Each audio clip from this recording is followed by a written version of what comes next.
ಎಲ್ಲರಿಗೂ ನಮಸ್ಕಾರ. ಥಟ್ ಅಂತ ಹೇಳಿ ಕ್ವಿಜ್ ಕಾರ್ಯಕ್ರಮಕ್ಕೆ ತಮಗೆಲ್ಲ ಸ್ವಾಗತ. ರವೀಂದ್ರನಾಥ ಠಾಕೂರ್ ಇವರ ಹೆಸರನ್ನು ಕೇಳದ ಭಾರತೀಯ ಇಲ್ಲ ಅಂದರೆ ಅದು ಅತಿಶಯೋಕ್ತಿ ಆಗಲಾರದು. ಠಾಕೂರರು ನಮ್ಮ ಮನಸ್ಸಲ್ಲಿ ನೆಲೆಸೋದಕ್ಕೆ ಮುಖ್ಯವಾದ ಕಾರಣ ನಮ್ಮ ದೇಶದ ರಾಷ್ಟ್ರಗೀತೆ ಜನಗಣಮಣ ಅಧಿನಾಯಕ ಜಯ ಹೇ ಈ ಒಂದು ಗೀತೆಯನ್ನು ಬರೆದು ಅದಕ್ಕೆ ರಾಗ ಸಂಯೋಜನೆಯನ್ನು ಮಾಡಿ ಮೊದಲ ಬಾರಿಗೆ ಹಾಡಿದವರು ನಮ್ಮ ಠಾಕೂರರು. ಎರಡನೆಯ ಕಾರಣ ಏನು ಅಂದರೆ ಇವರು ಬರೆದಂಥ ಕೃತಿ ಗೀತಾಂಜಲಿ, ಇದಕ್ಕೆ ಅಂತಾರಾಷ್ಟ್ರೀಯ ಪ್ರಶಸ್ತಿ ನೊಬೆಲ್ ಸಾಹಿತ್ಯ ಪಾರಿತೋಷಕ ಬಂದಿದೆ. ಹಾಗಾಗಿ ಠಾಕೂರರ ಮನಸ್ಸು ನಮ್ಮ ಭಾರತೀಯರ ಬದುಕಲ್ಲಿ ಒಂದಾಗಿ ಬೆಳೆದುಕೊಂಡು ಇವತ್ತಿನವರೆಗೂ ಬರ್ತಾ ಇದೆ. ಗೀತಾಂಜಲಿ ಕೃತಿ ಏನಿದೆ ಇದು ಮೂಲತಃ ಬಂಗಾಳಿ ಭಾಷೆಯಲ್ಲಿ ರಚನೆಯಾಯಿತು. ಆ ನಂತರ ಅದನ್ನು ಇಂಗ್ಲೀಷಿಗೆ ಅನುವಾದ ಮಾಡಿ ಅವರು ಪ್ರಕಟಿಸ್ತಾರೆ. ಆದರೆ ಇವರು ಬಂಗಾಳ ಭಾಷೆಯಲ್ಲಿ ಬರೆದಂಥ ಸಾಹಿತ್ಯ ಏನಿದೆ ಅದು ಅಪಾರವಾದ ಪರಿಣಾಮ ಬೀರುತ್ತೆ, ವಿಶೇಷವಾಗಿ ಮಹಾರಾಷ್ಟ್ರ ಮತ್ತು ಕರ್ನಾಟಕದ ಮೇಲೆ. ಕರ್ನಾಟಕದಲ್ಲಿದ್ದಂಥ ಅನೇಕ ಮಹಾನುಭಾವರು, ಕುವೆಂಪು ಅವರನ್ನು ಒಳಗೊಂಡ ಹಾಗೆ ಅನೇಕ ಜನ ರವೀಂದ್ರರ ಒಂದು ಸಾಹಿತ್ಯದಿಂದ ಪ್ರೇರಿತರಾಗಿ ಅನೇಕ ಜನ ಮೂಲ ಬಂಗಾಳಿಯನ್ನು ಕಲಿತು ಅಲ್ಲಿರ್ತಕ್ಕಂಥ ಕೃತಿಗಳನ್ನು ಕನ್ನಡಕ್ಕೆ ಅನುವಾದ ಮಾಡಿದ್ದಾರೆ. ಉದಾಹರಣೆಗೆ ಬಿ ವೆಂಕಟಾಚಾರ್ಯ ಅವರ ಕೃತಿಗಳು, ದುರ್ಗೇಶ ನಂದಿನಿ ಇತ್ಯಾದಿಗಳೆಲ್ಲ. ಇನ್ನು ಕೆಲವರು ಇಂಗ್ಲೀಷು ಹಿಂದಿ ಮೂಲಕ ಆ ಕೃತಿಗಳನ್ನು ಕನ್ನಡಕ್ಕೆ ತರೋ ಪ್ರಯತ್ನ ಪಟ್ಟಿದ್ದಾರೆ. ಅಂತಹ ಸಾರ್ಥಕ ಪ್ರಯತ್ನಗಳಲ್ಲಿ ಜಿ ರಾಮನಾಥ ಭಟ್ ಅವರ ಹೆಸರನ್ನು ಬರೀಲಿಕ್ಕೆ ಸಾಧ್ಯವಿಲ್ಲ. ಇವರ ಬಹಳಷ್ಟು ರವೀಂದ್ರರ ಕೃತಿಗಳನ್ನು ನಾನು ಓದಿದ್ದೇನೆ. ಇವರು ರವೀಂದ್ರರನ್ನು ಸಮಗ್ರವಾಗಿ ಕನ್ನಡಕ್ಕೆ ತರಲೇಬೇಕು ಅಂತ ಹಠ ಹಿಡಿದ ಹಾಗೆ, ಒಂದು ವ್ರತದ ಹಾಗೆ ರವೀಂದ್ರರ ಕೃತಿಗಳನ್ನು ಕನ್ನಡಕ್ಕೆ ತರ್ತಾ ಇದ್ದಾರೆ. ಈಗ ಬಹುರೂಪಿ ಗೀತಾಂಜಲಿ ಎನ್ನುವ ಒಂದು ಪುಸ್ತಕವನ್ನು ಕನ್ನಡಕ್ಕೆ ತಂದಿದ್ದಾರೆ. ಈ ಒಂದು ಪುಸ್ತಕವನ್ನು ತರಬೇಕಾದರೆ ಮುಖ್ಯವಾಗಿ ಹಕ್ಕನ್ನು ಪಡಿಬೇಕು. ಮೂಲ ಲೇಖಕರು ಅಥವಾ ಪ್ರಕಾಶಕರು ಯಾರಿರ್ತಾರೆ ಅವರಿಂದ ಅಧಿಕೃತವಾದ ಹಕ್ಕನ್ನು ಪಡೆದು ಅದನ್ನು ಅನುವಾದ ಮಾಡಬೇಕು. ಇವರು ಅನುವಾದ ಮಾಡಿಬಿಡ್ತಾರೆ. ಹಕ್ಕಿಗಾಗಿ ಬರೆದರೆ 3 ವರ್ಷ ಆದರೂ ಹಕ್ಕನ್ನು ಕೊಡೋದಿಲ್ಲ ಅವರು ಮೂಲ ಪ್ರಕಾಶಕರು. ಆಮೇಲೆ ಹೇಳ್ತಾರೆ, ನೀವು ಅನುವಾದ ಮಾಡಿರುವಂಥ ಸಾಹಿತ್ಯ ಏನಿದೆ ಅದನ್ನು ಕಳಿಸ್ಕೊಡಿ, ಗುಣಮಟ್ಟ ಇದೆಯೋ ಇಲ್ವೋ ನಾವು ನಿರ್ಧಾರ ಮಾಡ್ತೇವೆ, ಆನಂತರ ನಿಮಗೆ ಅನುಮತಿ ಕೊಡ್ತೇವೆ ಅಂತ ಹೇಳ್ತಾರೆ.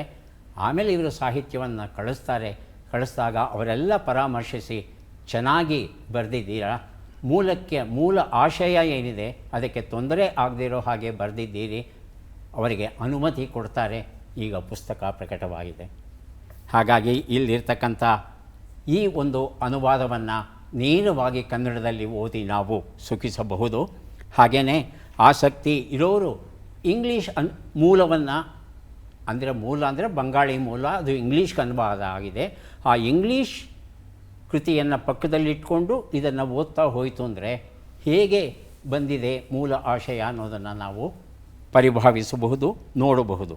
ಬಹುರೂಪಿ ಗೀತಾಂಜಲಿ ಜಿ ರಾಮನಾಥ ಭಟ್ ಬರೆದಂಥ ಈ ಒಂದು ಪುಸ್ತಕ ಏನಿದೆ, ಅನುವಾದ ಕ್ಷೇತ್ರದಲ್ಲಿ ಕೆಲಸ ಮಾಡೋದಕ್ಕೆ ಯಾರ್ಯಾರಿಗೆ ಆಸಕ್ತಿ ಇದೆ ಅವರು ಈ ಪುಸ್ತಕವನ್ನು ಓದೋದಲ್ಲ, ಅಧ್ಯಯನ ಮಾಡಬೇಕಾಗುತ್ತೆ. ಅಧ್ಯಯನ ಮಾಡ್ತು ಅಂತ ಹೇಳುತ್ತಂದರೆ ಅವರ ಒಳ ಜಗತ್ತು ತೆರೆಯುತ್ತೆ. ಜಿ ರಾಮನಾಥ ಭಟ್ ಅವರನ್ನು ಅಭಿನಂದಿಸ್ತಾ ಇವತ್ತಿನ ಕಾರ್ಯಕ್ರಮವನ್ನು ಆರಂಭಿಸ್ತಾ ಇದ್ದೇವೆ. ಮೊದಲಿಗೆ ಸ್ಪರ್ಧಿಗಳ ಪರಿಚಯ. ಮೊದಲ ಸ್ಪರ್ಧಿ. ಎಲ್ಲರಿಗೂ ನಮಸ್ಕಾರ. ನನ್ನ ಹೆಸರು ಸೌಮ್ಯ ಅಂಗಡಿ. ಪ್ರಸ್ತುತ ನಾನು ವಿಜಯನಗರ ಡಿಸ್ಟಿಕ್ ತಾವರಗುಂದಿ ವಾಸಿ. ಪ್ರಸ್ತುತ ಬೆಂಗಳೂರು ನಗರ ಜಿಲ್ಲೆಯ ಪ್ರಾಥಮಿಕ ಆರೋಗ್ಯ ಕೇಂದ್ರ ಬಾಗ್ಲೂರಿನ ಮಾರನಹಳ್ಳಿ ಗ್ರಾಮದಲ್ಲಿ ಆಯುಷ್ಮಾನ್ ಆರೋಗ್ಯ ಮಂದಿರ ಅಡಿಯಲ್ಲಿ ಸಮುದಾಯ ಆರೋಗ್ಯ ಅಧಿಕಾರಿಯಾಗಿ ಕಾರ್ಯನಿರ್ವಹಿಸುತ್ತಿದ್ದೇನೆ. ಬಹಳ ಸಂತೋಷ ಸೌಮ್ಯ ಅವರೇ, ಕಾರ್ಯಕ್ರಮಕ್ಕೆ ಸ್ವಾಗತ. ತಮಗೆ ಮುಂದಿನ ಸ್ಪರ್ಧೆ. ನಾನು KM ರೆಡ್ಡಪ್ಪ, ಕೋಲಾರ ಜಿಲ್ಲೆ ಶ್ರೀನಿವಾಸಪುರ ತಾಲೂಕು, ಹಾಲಿ ಚಿಕ್ಕಬಳ್ಳಾಪುರದಲ್ಲಿ ವಾಸ ಇದ್ದೇನೆ. ನಾನು ಶಿಕ್ಷಕನಾಗಿ ನಿವೃತ್ತನಾಗಿದ್ದೇನೆ. ನನ್ನ ಹವ್ಯಾಸಗಳು ಬಂದಾಗ ಪುಸ್ತಕಗಳನ್ನು ಸಂಗ್ರಹಣೆ ಮಾಡಿ ಓದುವುದು ಮತ್ತು ಗ್ರಂಥಾಲಯವನ್ನು ರೂಪಿಸಿದ್ದೇನೆ.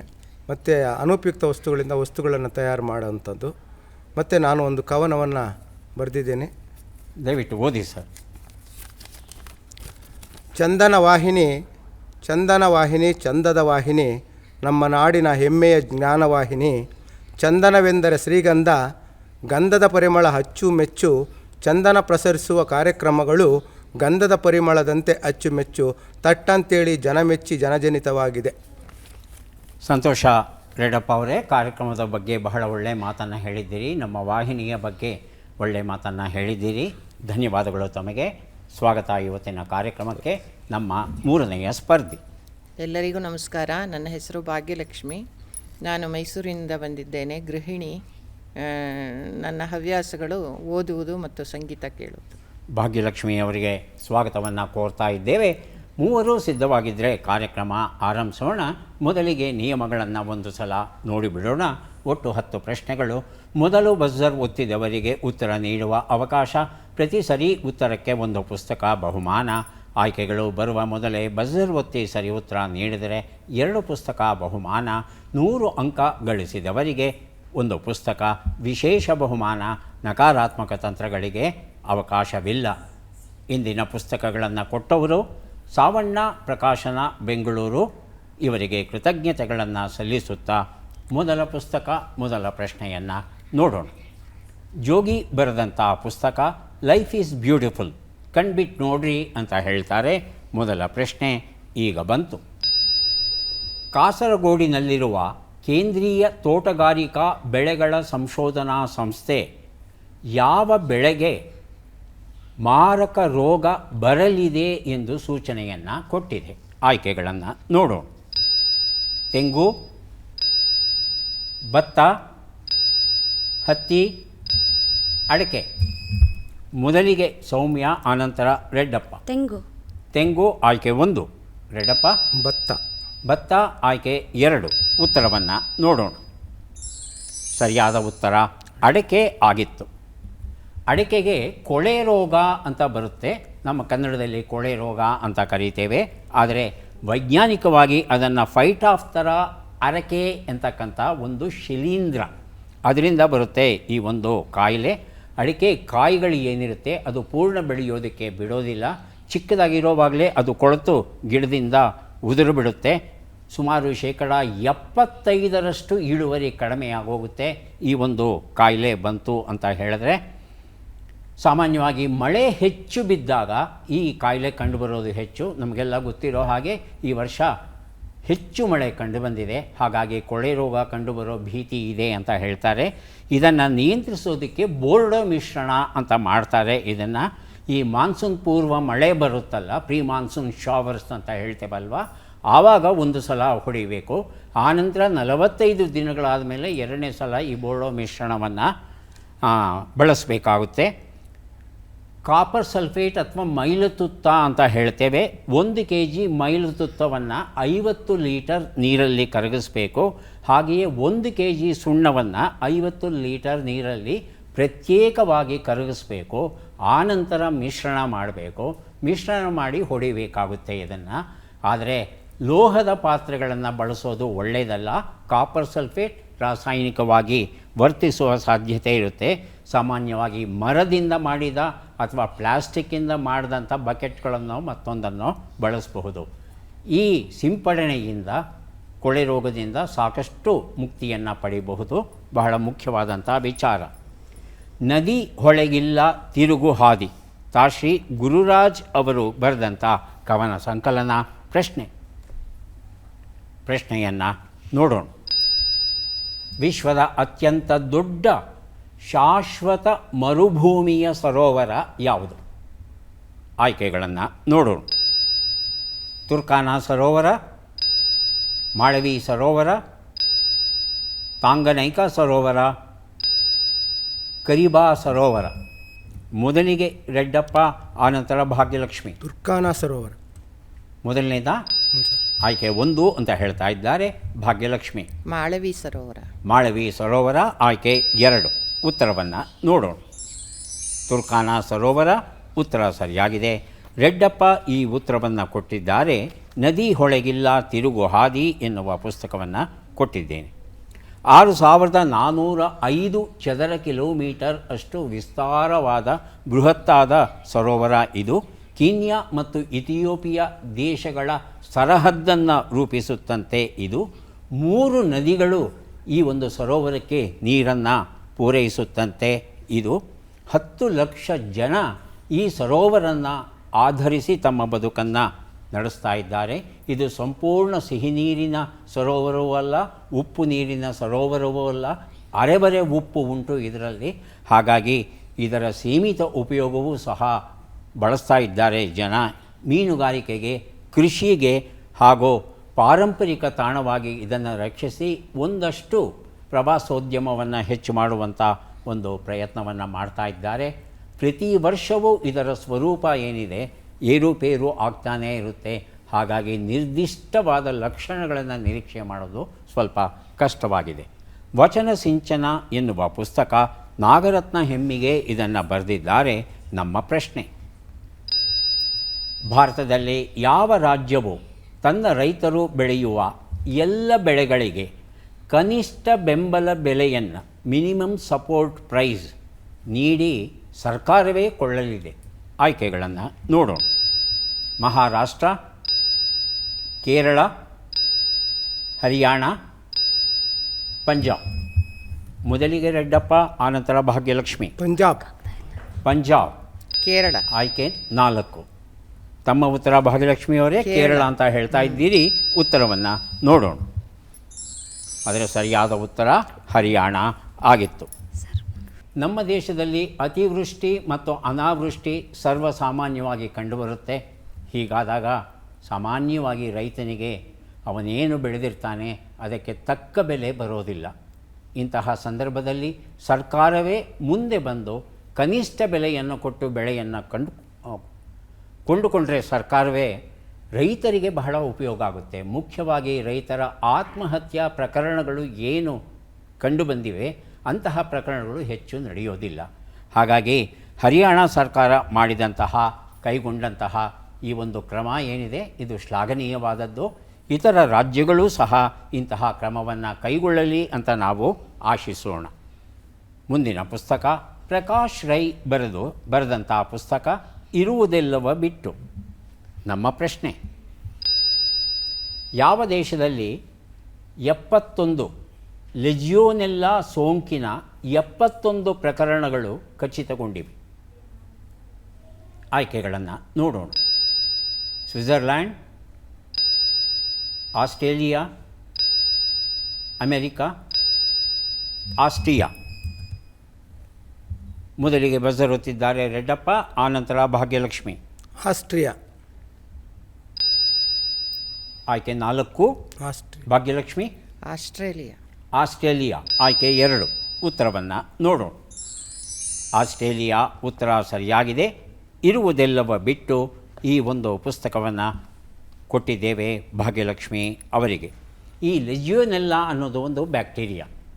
ಇದು ಸಾಮಾನ್ಯವಾಗಿ ನೀರಲ್ಲಿ ವಾಸ ಮಾಡುತ್ತೆ. ಈ ಬ್ಯಾಕ್ಟೀರಿಯಾಗಳು ಬದುಕಿರುವಂಥ ನೀರಲ್ಲಿ ಈಜು ಹೊಡೆಯೋಕ್ಕೆ ಹೋದಾಗ ಕೆಲವು ಸಂದರ್ಭಗಳಲ್ಲಿ ಆ ಸೋಂಕು ನಮಗೆ ಅಂಟುಕೊಳ್ಳುವ ಸಾಧ್ಯತೆ ಇರುತ್ತೆ. ಅಥವಾ ಈ ಬ್ಯಾಕ್ಟೀರಿಯಾಗಳು ಹೆಚ್ಚು ಇರುವಂಥ ನೀರಿನ ಪ್ರದೇಶ ಏನಿರುತ್ತೆ ಅದು ನದಿ ಆಗಬಹುದು, ಕೊಳ ಆಗಿರಬಹುದು, ಸಮುದ್ರ ಆಗಿರಬಹುದು. ಅಲ್ಲಿ ನಡ್ಕೊಂಡು ಹೋಗ್ತಾ ಇರಬೇಕಾದ್ರೆ ಆ ತುಂತುರು ಹಾರುತ್ತಲ್ಲ, ಆ ತುಂತುರನ್ನು ಹೀರಿಕೊಂಡರೂ ಸಹ ಬರಬಹುದು ಈ ಕಾಯಿಲೆ. ಆಸ್ಟ್ರೇಲಿಯಾದಲ್ಲಿ 71 ಪ್ರಕರಣ ಅನುಮಾನ ಬಂದಿತ್ತು. 71 ಪ್ರಕರಣವು ಇವತ್ತು ಖಚಿತವಾಗಿದೆ. ಇದು ನಿಜವಾದ ಕಾಯಿಲೆ. ಇದು ಒಂದು ರೀತಿಯಾದ ನ್ಯೂಮೋನಿಯಾ ಉಂಟಾಗುತ್ತೆ. ಶ್ವಾಸಕೋಶಗಳಲ್ಲಿ ನ್ಯೂಮೋನಿಯಾ ಆದಾಗ ಸಾಯುವ ಸಾಧ್ಯತೆ ಇರುತ್ತೆ ಸಕಾಲದಲ್ಲಿ ಚಿಕಿತ್ಸೆ ತಗೊಳ್ಳದೇ ಇದ್ದರೆ. ಆದರೆ ಪುಣ್ಯವಶಾತ್ ಒಳ್ಳೆಯ ಔಷಧಗಳಿವೆ. ಹಾಗಾಗಿ ವೈದ್ಯರು ಸರಿಯಾಗಿ ನಿಖರವಾಗಿ ಕಾಯಿಲೆಯನ್ನು ಕಂಡುಹಿಡಿದ್ರೆ ಇದನ್ನು ಗುಣಪಡಿಸೋದು ಅಂತಹ ದೊಡ್ಡ ಕಷ್ಟ ಏನೂ ಆಗೋದಿಲ್ಲ.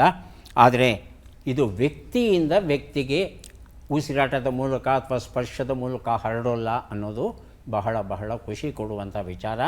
ಅಂತಹ ನೀರಿನ ಹತ್ತಿರ ಹೋಗಿ ಆ ನೀರನ್ನು ಹೀರಿಕೊಂಡ್ರೆ ಮಾತ್ರ, ಉಸಿರಾಡದೆ ಮಾತ್ರ ಈ ಒಂದು ಕಾಯಿಲೆ ಬರುತ್ತಂತೆ. ಮುಂದಿನ ಪುಸ್ತಕ ಎಚ್ ಶಾಂತರಾಜ ಐತಾಳ್ ಬರೆದ ಬಿಂಕ ಬಿಡಿ ನಕ್ಕು ಬಿಡಿ ಎನ್ನುವ ಪುಸ್ತಕ. ನಮ್ಮ ಪ್ರಶ್ನೆ: ಬಿಟ್ಟ ಅಕ್ಷರಗಳನ್ನು ತುಂಬಿ. ಭ, ಪ್ರ, ಪೊ, ವ, ಮ.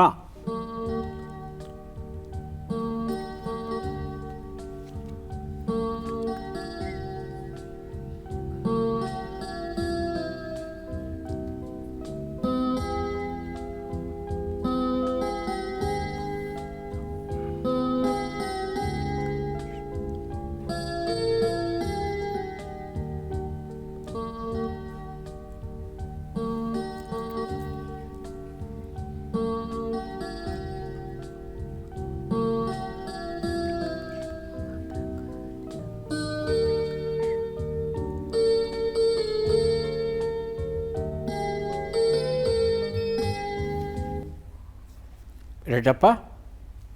ಭಾರಿ ಪ್ರವಾಹ ಪೊರೆವ ಮಳೆ. ಭಾರಿ ಪ್ರವಾಹ ಪೊರೆವ ಮಳೆ. ಪೊರೆವ ಮಳೆ ಅರ್ಥವತ್ತಾಗಿದೆ ಅಂತ ಅನಿಸುತ್ತಾ? ನೋಡಿ, ಕನ್ನಡ ಭಾಷೆಯ ಜಾಯಮಾನ ತಮಗೆ ಗೊತ್ತಿರುವಂಥದ್ದೇ. ಅಧ್ಯಾಪಕರು ತಾವು. ಸೌಮ್ಯ ಮತ್ತು ಭಾಗ್ಯಲಕ್ಷ್ಮಿಯವರನ್ನು ಕೇಳೋಣ. ರೆಡ್ಡಪ್ಪ ಅವರ ಉತ್ತರ ಸರಿ ಇರಬಹುದಾ ಅಥವಾ ಭಿನ್ನವಾಗಿರಬಹುದಾ? ಸುಳುಹನ್ನಂತೂ ಕೊಟ್ಟಿದ್ದಾರೆ ಅವರು. ಉತ್ತರವನ್ನು ನೋಡೋಣವಾ? ಉತ್ತರವನ್ನು ನೋಡೋಣ.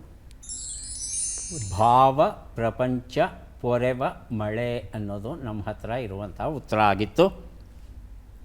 ರೆಡ್ಡಪ್ಪ ಅವರೇ, ಭಾರಿ ಪ್ರವಾಹ ಪೊರೆವ ಮಳೆ ಅಂತ ಕೊಟ್ಟಿದ್ದೇನೆ. ಭಾರಿ ಪ್ರವಾಹ ಆಗುತ್ತೆ. ಏನು ಹೇಳ್ತೀವಿ? ಪೊರೆವ ಮಳೆ ಅಂತೇಳಿ. ಪೊರೆವ ಮಳೆ, ಭಾರಿ ಪ್ರವಾಹವನ್ನು ಪೊರೆಯುವ ಮಳೆ. ಈ ಭಾರಿ ಪ್ರವಾಹ ಎಲ್ಲಿಂದ ಬಂತ? ಮಳೆ ಬಂದರೆ ತಾನೇ ಭಾರಿ ಪ್ರವಾಹ ಬರೋದು. ಇರಲಿ, ಚಿಂತೆ ಇಲ್ಲ. ಬಿಂಕ ಬಿಡಿ, ನಕ್ಕು ಬಿಡಿ ಈ ಒಂದು ಪುಸ್ತಕವನ್ನು ಕೊಡ್ತಾ ಇದ್ದೇವೆ. ತಾರ್ಕಿಕವಾಗಿ ಆಲೋಚನೆ ಮಾಡ್ತಂದರೆ ಒಂದು ಸಲ ಮಳೆ ಬಂದಿತ್ತಪ್ಪ, ಪ್ರವಾಹ ಬರ್ತಾ ಇದೆ. ಆ ಪ್ರವಾಹವನ್ನು ಮತ್ತಷ್ಟು ಹೆಚ್ಚಿಸುವ ಮಳೆ ಇನ್ನೂ ಒಂದು ಸಲ ಬಂತು ಅಂತ ನಾವು ಭಾವಿಸ್ಕೊಂಡ್ರೆ ತಾವು ಕೊಟ್ಟಂಥ ಉತ್ತರ ತಪ್ಪೇನೋ ಆಗಲಾರದು ಅಂತ ಭಾವಿಸ್ತೇನೆ. ಪುಸ್ತಕ ಕೊಡೋಕೆ ನಮಗೆ ಇಷ್ಟ, ಹಾಗಾಗಿ ಕೊಟ್ಬಿಟ್ಟಿದ್ದೇವೆ. ಮುಂದಿನ ಪುಸ್ತಕ ಮಾತೆಯ ಮಡಿಲು, ಸ್ವಾಮಿ ಬ್ರಹ್ಮೇಶಾನಂದ ಬರೆದಿರುವಂಥದ್ದು. ಪ್ರಶ್ನೆ: ಈ ಕೆಳಗಿನ ಲೆಕ್ಕಗಳನ್ನು ಪೂರ್ಣಗೊಳಿಸಿ ಉತ್ತರಗಳನ್ನೆಲ್ಲ ಕೂಡಿ ಅಂತಿಮ ಉತ್ತರವನ್ನು ನೀಡಿ. ಲೆಕ್ಕಗಳು ಈಗ ಬಂದಿವೆ. 69 ಕೂಡು 67, 87 ಕಳೆ 68, 12 ಗುಣಿಸು 15, 100 ಭಾಗಿಸು 20.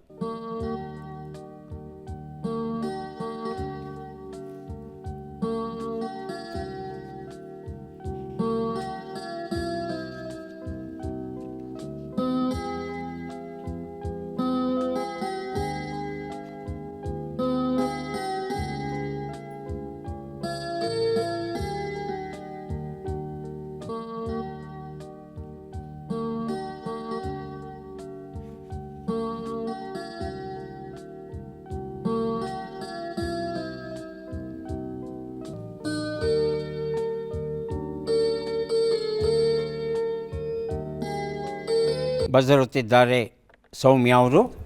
ಅಂತಿಮ ಉತ್ತರ 339. 339 ಅಂತ ಹೇಳ್ತಾ ಇದ್ದಾರೆ. ಹೇಳಿ ರೆಡ್ಡಪ್ಪ ಅವರೇ. 385. 385 ಅಂತ ಹೇಳ್ತಾ ಇದ್ದಾರೆ. ಭಾಗ್ಯಲಕ್ಷ್ಮಿ. ಉತ್ತರವನ್ನು ನೋಡ್ತಾ ಹೋಗೋಣ.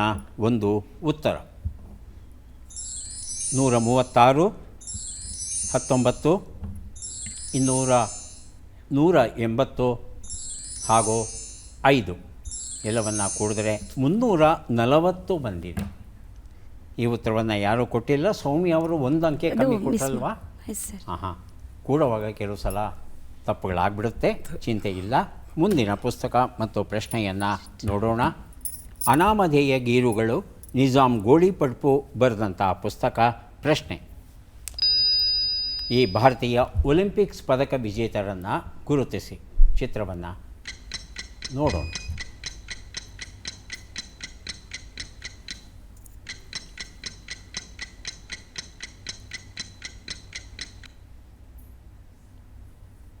ಆಯ್ಕೆಗಳು ಬರೋದಕ್ಕೆ ಮೊದಲು ಸೌಮ್ಯ ಬಜರುತ್ತಿದ್ದಾರೆ. ಉತ್ತರವನ್ನು ಕೇಳೋಣ. ಸಾನಿಯಾ ಮಿರ್ಜಾ. ಹೌದಾ? ಗೊತ್ತಿಲ್ಲ ನನಗೆ.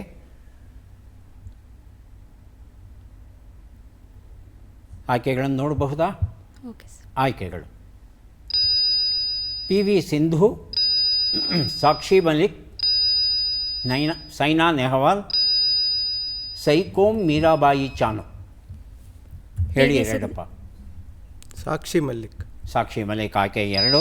ಭಾಗ್ಯಲಕ್ಷ್ಮಿ. PV ಸಿಂಧು. PV ಸಿಂಧು. ಉತ್ತರವನ್ನು ನೋಡೋಣ. ಆದರೆ ಸರಿಯಾದ ಉತ್ತರ ಸೈನಾ ನೆಹವಾಲ್ ಆಗಿತ್ತು. ಸೈನಾ ನೆಹವಾಲ್ ಅವರು ವೃತ್ತಿಪರ ಬ್ಯಾಡ್ಮಿಂಟನ್ ಆಟಗಾರ್ತಿ. ಈಕೆ 2012 ಲಂಡನ್ ಒಲಿಂಪಿಕ್ ಸ್ಪರ್ಧೆಯಲ್ಲಿ ಇವರು ಕಂಚಿನ ಪದಕವನ್ನು ಪಡೀತಾರೆ. ಅಂತಾರಾಷ್ಟ್ರೀಯ ಸ್ಪರ್ಧೆಗಳಲ್ಲಿ 24ಕ್ಕೂ ಹೆಚ್ಚು ಪ್ರಶಸ್ತಿಗಳನ್ನು ಇವರು ಗಳಿಸಿದ್ದಾರೆ. ಮುಂದಿನ ಪುಸ್ತಕ ಮತ್ತು ಪ್ರಶ್ನೆಯನ್ನು ಈಗ ನೋಡೋಣ. ಮನದ ಮಾತು, ಸುಧಾಮೂರ್ತಿ ಅವರು ಬರೆದಿರುವಂಥ ಪುಸ್ತಕ. ಪ್ರಶ್ನೆ: ಈ ಅಕ್ಷರಗಳನ್ನು ಸರಿಯಾಗಿ ಜೋಡಿಸಿ. ಅಕ್ಷರಗಳು ಈಗ ಬಂದಿವೆ. ಗ, ಪ್ರ, ವ, ಳು, ಕ, ಶ್ನ, ಕ್ಯ, ಸ್ತ.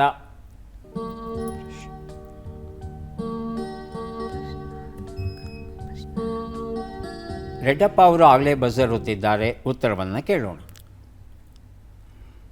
ಪ್ರಶ್ನಾರ್ಥಕಗಳು. ಪ್ರಶ್ನಾರ್ಥಕಗಳು.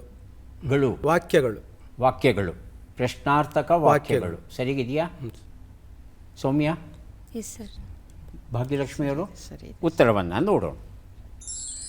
ಪ್ರಶ್ನಾರ್ಥಕ ವಾಕ್ಯಗಳು ಉತ್ತರ ಸರಿಯಾಗಿದೆ. ಮನದ ಮಾತು ಎನ್ನುವ ಈ ಒಂದು ಪುಸ್ತಕವನ್ನು ರೆಡ್ಡಪ್ಪ ಅವರಿಗೆ ಕೊಟ್ಟಿದ್ದೇವೆ.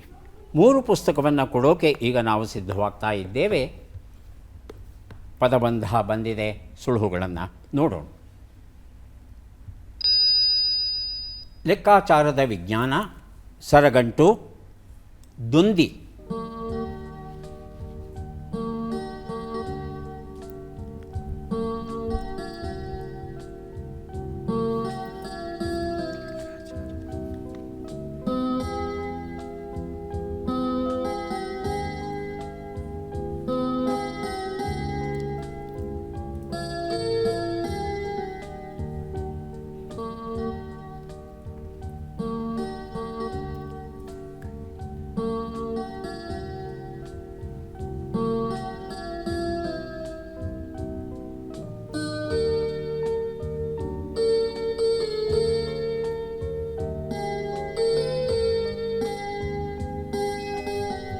ಬಜರುತ್ತಿದ್ದಾರೆ ಭಾಗ್ಯಲಕ್ಷ್ಮಿ, ಆನಂತರ ರೆಡ್ಡಪ್ಪ ಅವರು.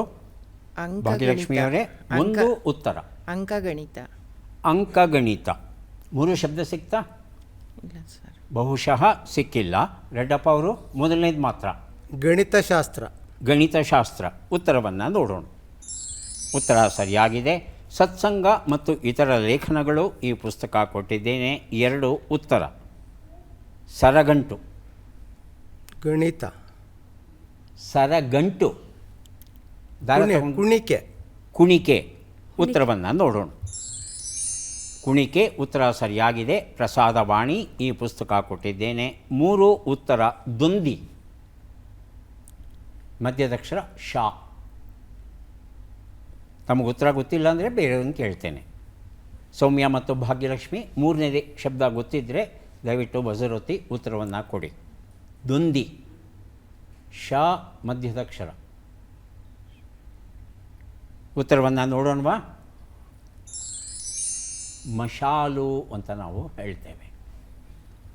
ಈಗ ಕೊನೆಯ ಘಟ್ಟಕ್ಕೆ ಬಂದುಬಿಟ್ಟಿದ್ದೇವೆ. ಚಟ್ಪಟ್ ಚಿನ್ಕುರುಳಿ. 5 ಪ್ರಶ್ನೆಗಳು.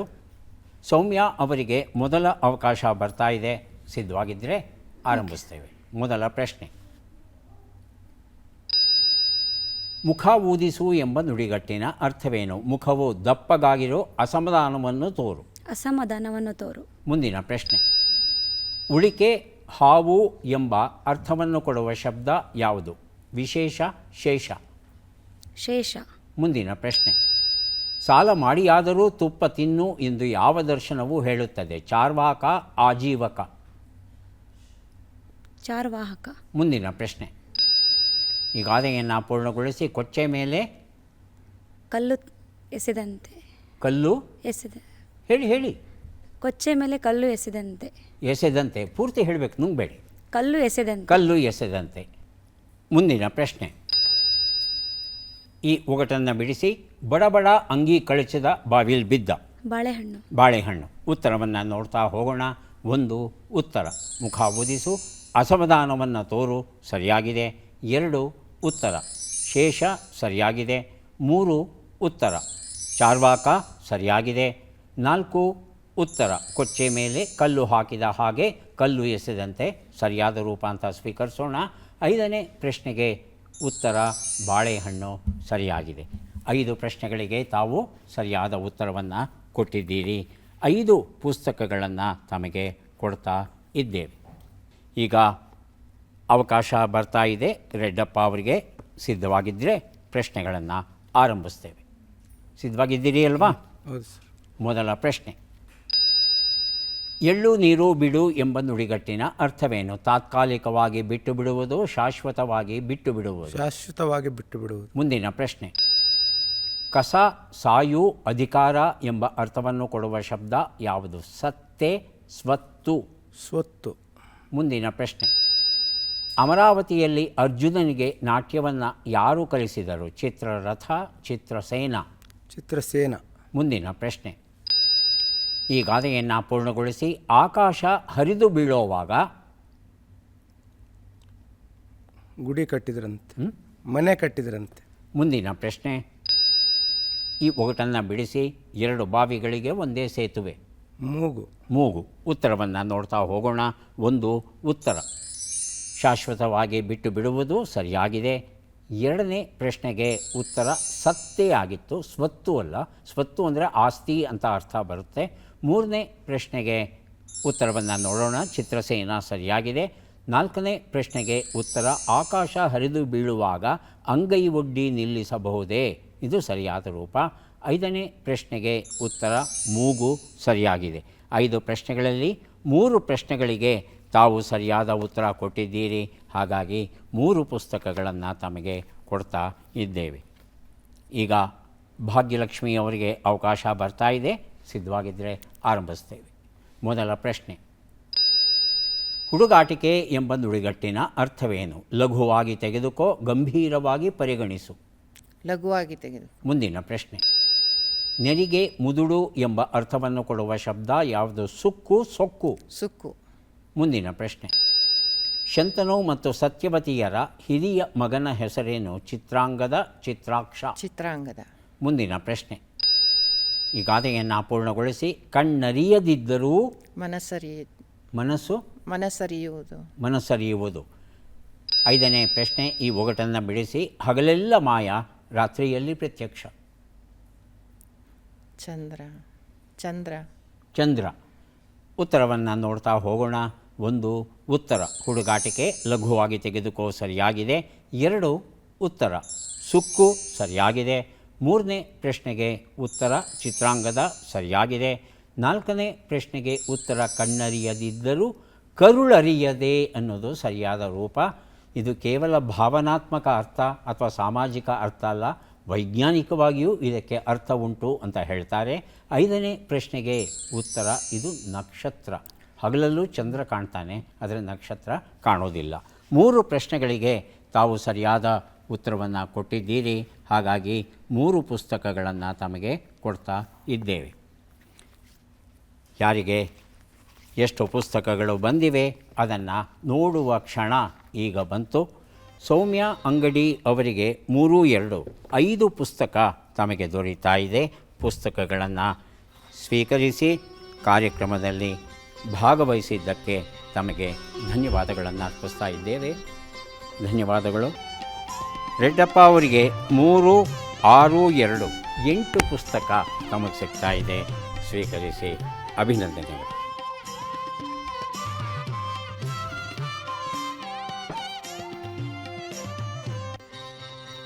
ನಾಲ್ಕು ಪುಸ್ತಕ ತಮಗೆ ಸಿಗ್ತಾ ಇದೆ. ಸ್ವೀಕರಿಸಿ ಅಭಿನಂದನೆಗಳು.